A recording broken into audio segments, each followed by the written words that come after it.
So our next speaker will be known to many of you. Professor Gregory will talk to us on deadly embrace, war, distance, and intimacy. To introduce him to an international geographical congress is almost like carrying coals to Newcastle, I have to admit. Nevertheless, I want to say a few words about Gregory's outstanding academic career. Gregory received his bachelor and his master's degree both in geography from the University of Cambridge in 1972 and 1975 respectively. In 1981, he finished his PhD at the University of Cambridge with a thesis in historical geography on the transformation of regional economic systems. Before joining University of British Columbia in 1989, he was working at the university as a university lecturer and a director of studies in geography in different Cambridge colleges and the university. Gregory's research interests focus on political geography and social theory, and in particular on the Middle East, on Orientalism, as well as on modern conflicts and war. He published many influential books and papers, among them his famous monographs, Geographical Imaginations and the Colonial Present, Afghanistan, Palestine, and Iraq, and a huge number of edited and co-edited books, book chapters, journal articles in different fields of human geography. It is certainly no exaggeration to say that he is one of the leading theoretical thinkers of our discipline. Gregory received numerous awards and honors and distinctions, far too many to mention them all here. He is awarded with several research and teaching prizes, fellowships of academic societies and academies, honorary degrees in many different countries. This afternoon, at the closing ceremony of our Congress, he will receive another distinguished honor, the Internationaler Wissenschaftspreis of the Friedhof Voss Foundation. Of course, there would be so much more to say, but I stop here because certainly all of you wait to hear Gregory speak. So Derek, the floor is yours.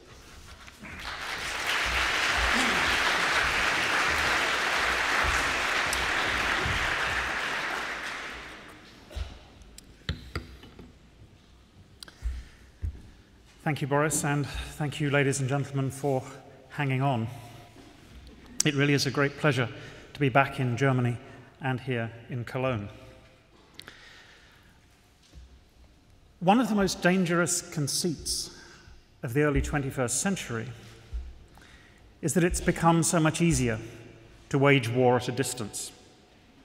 That waging war at a distance is a peculiarly 21st century phenomenon. But yet the capacity to wage war over distance has existed for centuries. And so we need, I think, a much surer understanding of its history. But as I want to show you this afternoon, it's impossible to do that without also understanding its geography. I've chosen to speak about three registers. There are many others: information, logistics, and weapons. And I begin with information. How is it that we know about wars carried out over vast distances, particularly those wars carried out in our name? Now, the very idea of a war correspondent is usually traced back to the Crimean War. But communication was slow and, then as now, censored. And the first time we begin to see the communication of information moving at the same rate as the war itself is arguably the first telegraph war, the American Civil War. Events there moved so rapidly, news was communicated by telegraph, that newspapers published maps, gave away colored pencils so that their readers could color in the advance of the army. But this, of course, was a national conflict. And what concerns me is the international stage. Too often, I think, we assume that Habermas's public sphere remains, as it was for him, a purely national affair. But what the telegraph brought into being was a transnational public sphere. And here, the most crucial moment was the Franco-Prussian War. According to the Sydney Morning Herald, in September 1870, the rapid progress of events is one of the most striking phases of modern warfare. Indeed, a week later, it reported that the editors had never realized more completely the value of the telegraph than since the opening of this disastrous war. Many newspapers in Australia and elsewhere published maps so that their readers could once again follow the progress of the war. Most of those maps went from the border to Berlin, the direction in which the war was expected to unfold. You can imagine their shock, their surprise, when the war proceeded in exactly the opposite direction and Prussian troops laid siege to Paris. The world watched with bated breath. But as those telegraph reports reached Australia, we already begin to see a geography of truth emerging. The Sydney Morning Herald was very suspicious of all news coming through the United States, which was liable to give a pro-Prussian bias, according to the Sydney Morning Herald. What they wanted, rather, was news through the all-red line, the telegram via Suez, India, and modern-day Sri Lanka, which, so they believed, would give them reliable information. Anything else coming from all points of the compass, with items of various complexion, made it dangerous to infer the final result.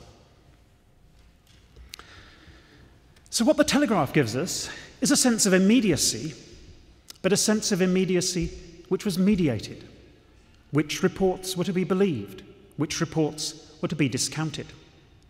And that sense of immediacy is reinforced dramatically with the radio, which becomes a vital means of communication in the Second World War, but also with the movie house and with the modern newsreel. Let's go to the pictures and see the world's news. But of course, during the Second World War, again, there was a geography of truth. And it mattered not simply from where the news was coming, but from how high. When Pathé News covered the Luftwaffe blitz on London, the newsreels were full of condemnation because the reports were naturally enough from the ground. But when those same newsreels covered the bombing of German cities like Cologne and Hamburg, the reports were all from above. Far from the supposedly indiscriminate bombing of civilian targets, Pathé News reported that now the cargoes of our bombers shattered military objectives. Much damage of military importance was done. No less than 7 square miles of Hamburg were laid in ruins. And whenever attempts were made to get a closer look at the carnage wrought on the ground, the censors intervened. The picture editor of London's Life Bureau received a series of photographs through Stockholm, showing in gruesome detail, as the editor recorded, the human devastation that Allied bombs were causing in Berlin. He submitted the photographs to the British censor so that he could transmit them back to his editors in the United States. "These photographs are very interesting," said the censor. "You may have them back after the war. It was the last I ever saw of them."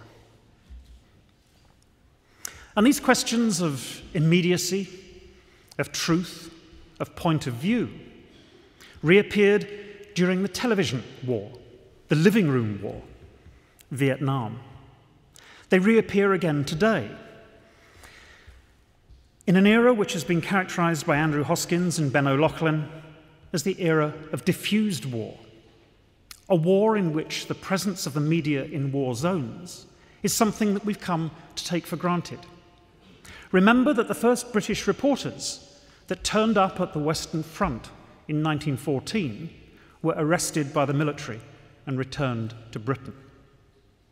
But now, the military goes to great lengths to manage its news.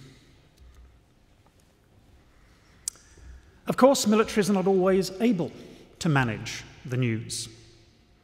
In an era of the mobile phone, the handy, and of YouTube, their new insurgent citizen journalists can post their reports online with a rawness and an immediacy that we've never seen before. But the same questions arise, not simply of immediacy, but of truth, of perspective. And remember, too, that many of those postings on YouTube are not just from ordinary men and women, courageous men and women on the streets of cities like Homs and Damascus, Cairo. But they're also postings by advanced militaries themselves. So NATO has a website. Here it is. And if you look at the bottom, you will see that NATO is on Facebook and Twitter.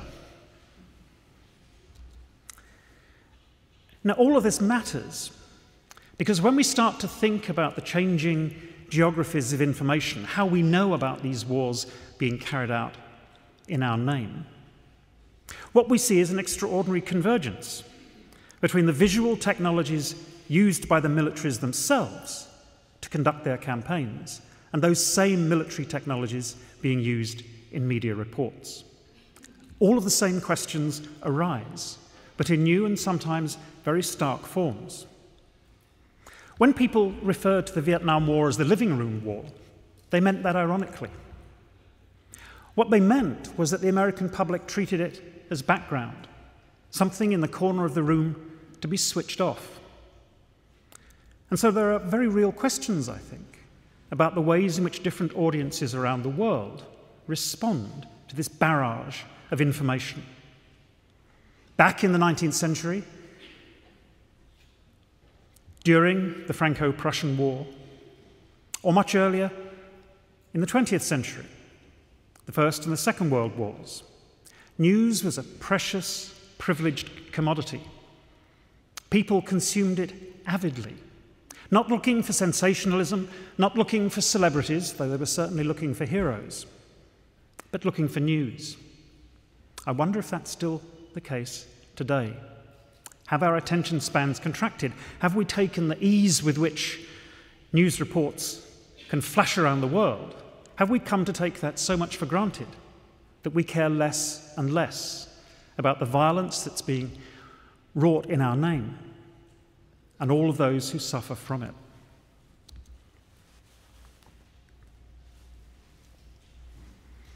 The second dimension concerns logistics. How is it that if we are to wage war over vast distances, we can get troops, supplies, and ammunition there? Now, of course, this has been an issue under the signs of colonialism and imperialism for centuries. But even now, the question of logistics has not disappeared. As Halvard Buhaug and Niels Petter Gleditsch recently observed, the main factor to limit the military reach of armed force is not the range of the artillery or the combat radius of attack planes. The largest obstacles to remote military operations relate to transportation and logistics. Now, we need to understand here, and of course here we do all understand, that distance and the friction of distance is not a purely physical phenomenon. It's a force field shot through, as I will show you, with politics and economics, with elaborate calculations and calibrations.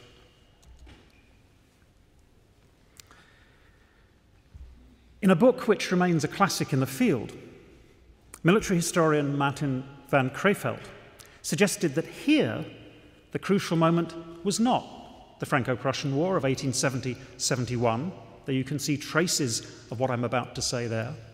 It was rather the First World War, 1914 to 1918. And he makes that claim because before 1914, armies could only be fed as long as they kept moving, living off the countryside they traversed.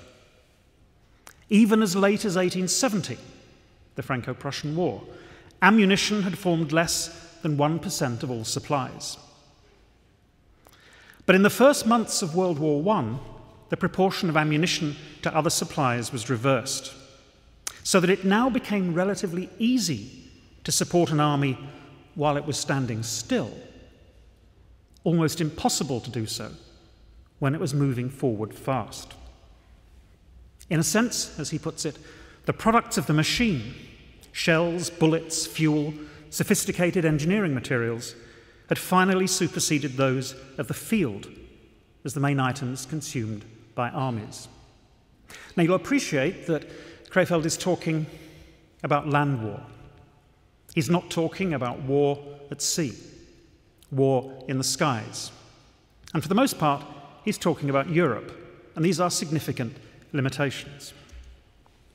But nonetheless, you can see, literally so, what he means.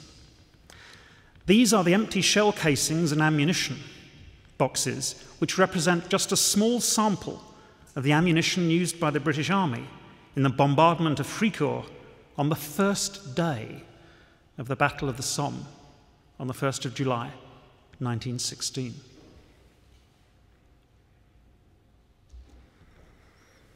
And in order to move those vast quantities of ammunition, shells, bullets, the railway, what Christian Wolmar calls the engine of war, was vital.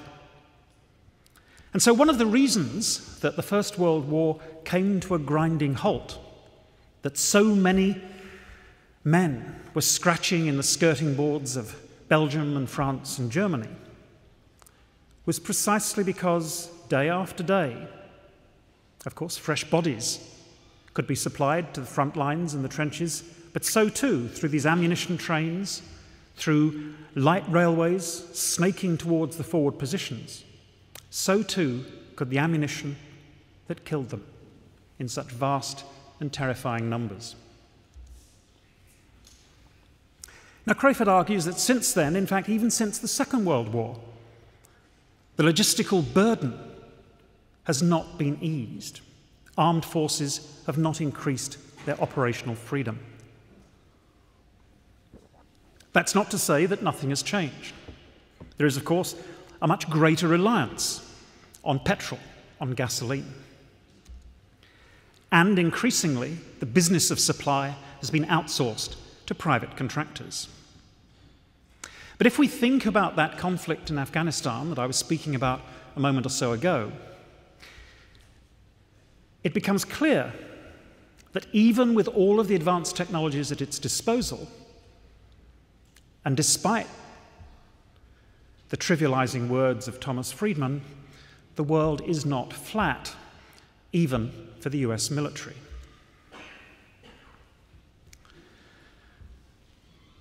For most of that war, supplies reached Afghanistan through the Pakistan ground lines of communication.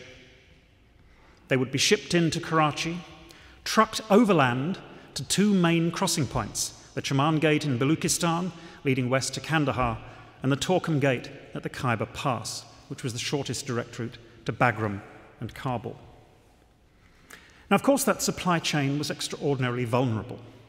By 2008, there were increasing and escalating insurgent attacks on the convoys. And throughout the period, the border with Afghanistan was repeatedly closed by the Pakistan Army and by the Pakistan state in response to US border incursions and airstrikes. The longest was the recent closure of all crossings imposed in November 2011 and only reopened this summer. Now, the increasing vulnerability of those ground lines of communication coincided with the Obama surge of troops from 2009. And so it was already clear to the Pentagon that it needed to reduce its reliance on the Pakistan ground lines of communication and to increase the capacity of the supply chain. So it explored a new northern distribution network running through Europe and Central Asia that had already started operation in February 2009. There were all kinds of limitations on that supply chain. It was far more expensive per 20-foot container, and to ship supplies through that chain involved all sorts of geopolitical compromises, most notably with Uzbekistan and with Kazakhstan. In very many ways, one of the great ironies is that the war that Obama has consistently represented as the good war, the war of necessity, has involved, through the northern distribution network, a series of compromises with regimes whose human rights record could in many respects rival that of the Taliban. But once those supplies reach Afghanistan, either from the south through Pakistan or from the north through Europe and Central Asia, the problem remains of distribution.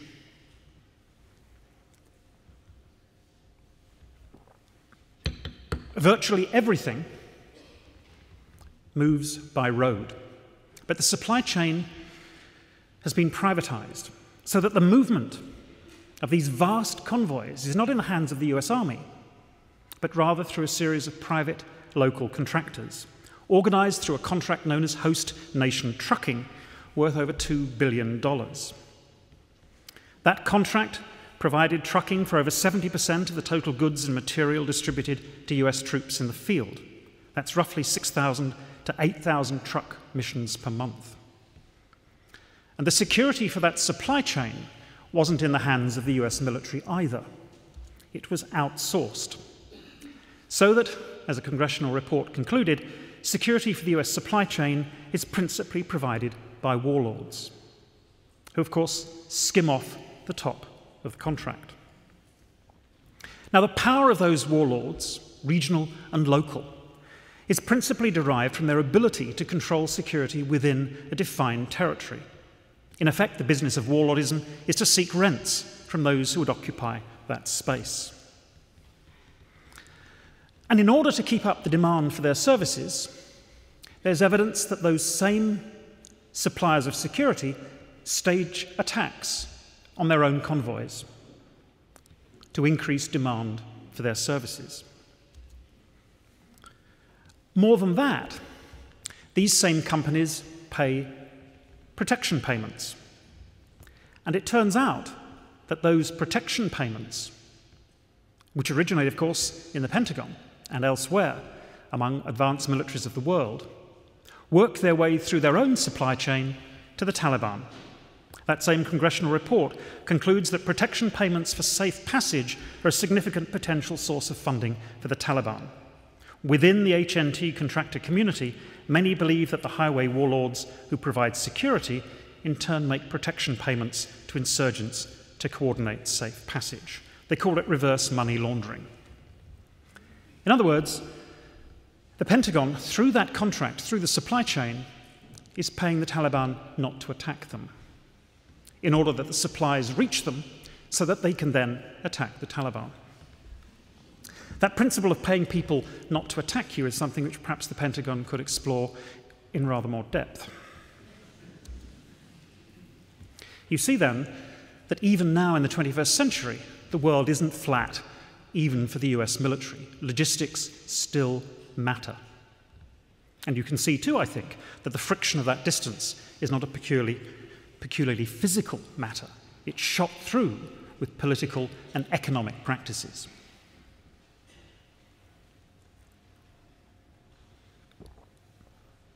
Thirdly, weapons. Now, the issue of killing at a distance is not a new one.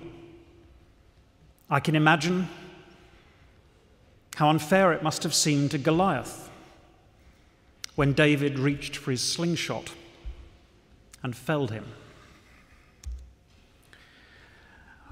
But the range of weapons is a pressing contemporary concern.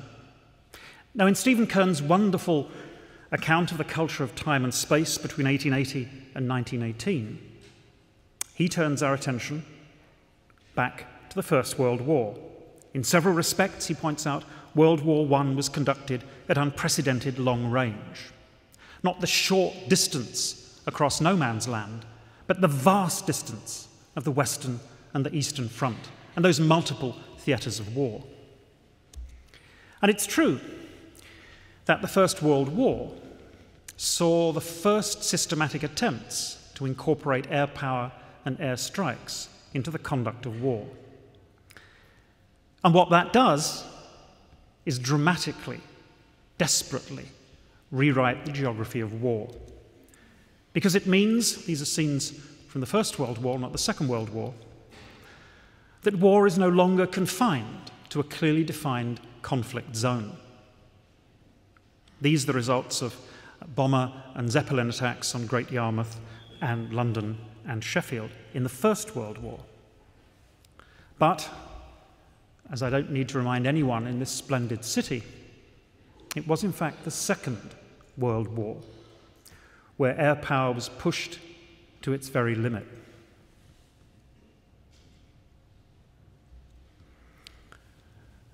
But for many of those who carried out those attacks, rather like the newsreels in the news theatres and cinemas in Britain, the dominating motif was one of distance.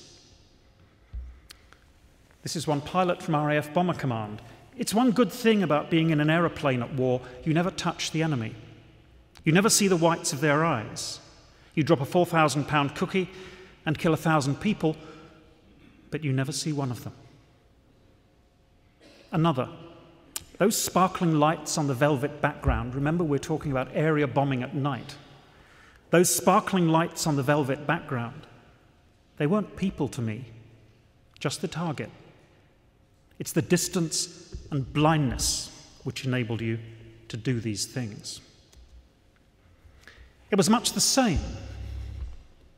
I'm hoping that this will stay put, otherwise distance is going to become a real issue. It was exactly the same issue during the wars in Indochina.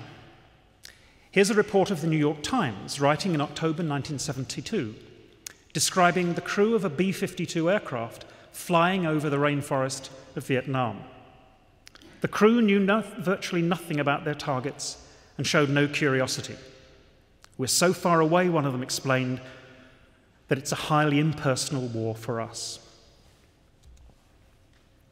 And so you see, when people think about today's drone wars in Afghanistan, in Pakistan, in Somalia and Yemen, wars conducted by remotely piloted aircraft, where the pilots are typically back in the continental United States, we need to understand that that question of being distant from your target, distant from death and destruction, is not a peculiar feature of the predator and the reaper. We have to understand, too, that those attacks depend upon high-resolution video feeds, which enable those strikes in Pakistan, Afghanistan, and elsewhere to target not vast areas of cities, not target boxes in rainforests in Indochina, but individuals. So as John Sifton puts it, on the one hand, we have the most intimate form of violence, the targeted killing of a specific person, while on the other hand, the least intimate of weapons, air power. These aircraft, as I say, are launched in theatre, in Afghanistan typically, for raids in Afghanistan and Pakistan, but the flights are controlled from the continental United States through satellite. The communications network extends to a combined air operations centre at a secret location at Al Udeid Air Base in Qatar. And also hooked into the network are a series of analysts scanning those video feeds. So we need to understand then that this most contemporary form of warfare, far from being unmanned, has hundreds of people in the kill chain viewing those video screens.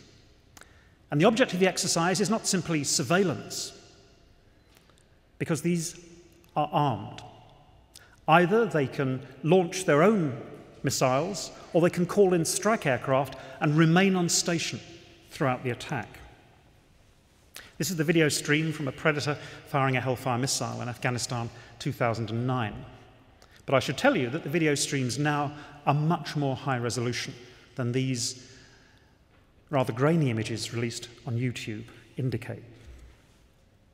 And of course, critics complain that this is war as a video game, that it encourages a PlayStation mentality. They turn to Dave Grossman's work on Killing, in which he says, "From a distance, I can deny your humanity. From a distance, I cannot hear you scream." These weren't pilots 20,000 feet above the rainforest, 20,000 feet above Cologne. These are pilots 7,500 miles away. But they can see intimately what is happening. They are online in a whole series of chat rooms with all of those people in the network, together with troops on the ground. And so as a result, despite that distance, those pilots insist that they're not 7,500 miles away. They're 18 inches away, the distance from eye to screen. Here's one of them. "I knew people down there." Another, "There's no detachment. Those employing the system are very involved at a personal level in combat." So then, does this reverse what I've been saying about air war, about the bombing of Cologne, the bombing of target boxes in Indochina? Is this, for all its distance, a peculiarly intimate form of war? And certainly remember that video games are not distancing. They're profoundly immersive. Well, again, rather like the geography of truth in media reports, there's a geography here too. "I knew people down there." Which people? "Each day through my cameras, I came to recognize the faces and figures of our soldiers and Marines." You're very involved at a personal level in combat. You hear the AK-47 going off, the intensity of the voice on the radio calling for help. You're looking at him 18 inches away from him, remember, not 7,500 miles, at least imaginatively, 18 inches away from him, trying everything in your capacity to get that person out of trouble. So you see, the visual field contains its own geography. These guys are up above firing at the enemy. They love that. They feel like they're protecting our people. They build this virtual relationship with the guys on the ground. And the guys on the ground sometimes seek out the pilots by email after a successful strike to say thank you. So in other words, the intimacy narrows the distance between the pilots and the ground troops. But those high-resolution video feeds do nothing to compress the distance between the pilot, the missile, and the target. And bear in mind, too, that this capacity to kill over vast distances is not peculiar to Predators and Reapers, and in the multiple war zones in which they're deployed.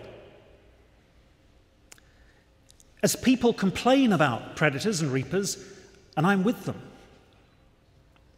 why are there no complaints about missiles anymore and their global reach? Why is there no concern about the ability of the US Air Force, through its prompt global strike, to put a missile anywhere on Earth in less than an hour? And what about cyber warfare? Computer worms and viruses like Stuxnet, through which the United States and Israel were able to attack programmable logic calculators inside the Iranian nuclear program. Described by one commentator as a self-directed stealth drone, this is the new face of 21st century warfare. And before we get complacent, let's understand that all of our lives depend upon computer systems. And if the United States and Israel can attack computer systems around the world, they're, of course, limited, so we're assured, to military targets, military industrial targets. But of course, we've heard that before in the Second World War. But what about the vulnerability of civilian infrastructure to what appears to be a frictionless mode of war? Now, all of this matters, it seems to me, because the issue isn't one of distance. If you start objecting to Predator and Reaper strikes because the pilots are 7,500 miles away, it does rather invite the question, over what distance do you think killing is acceptable? 5,000? 500? 50? 3 feet? Now, to pose it in those terms shows surely that distance cannot be made a moral absolute. But it can't for another reason, and this is where I want to end.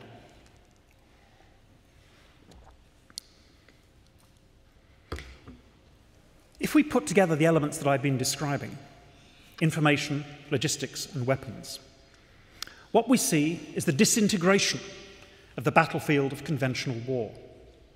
Military violence is no longer contained to a clearly defined, demarcated zone where the laws of war unambiguously obtain.